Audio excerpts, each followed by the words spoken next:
Ito ang mga dapat natin aabangan makapuso sa abot kamay na pangarap na wag natin papalampasin ang bawat episode ng telesiring ito. Ngayon ay talagang aamin na itong si Moira kung bakit niya nagawang itulak itong si Tanyag sa building. Kaya abangan natin ito na ba talagang tamang panahon para malaman ng lahat na itong si Zoe pala ay hindi anak ito ni Carlos na dating karelasyon ni Moira. Mga kapuso, aabangan natin ito ang telesiring kinaaadikan natin panoorin tuwing hapon. Kaabang-abang talaga ang mga pangyayari ng telesiring ito na wag natin papalampasin.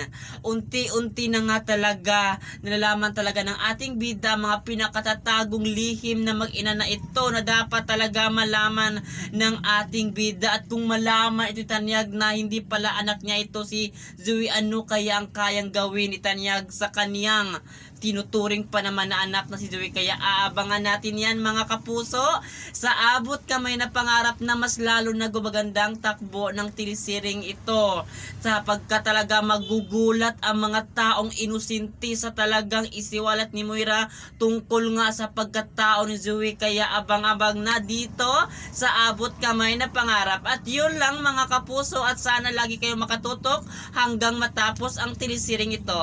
Thank you.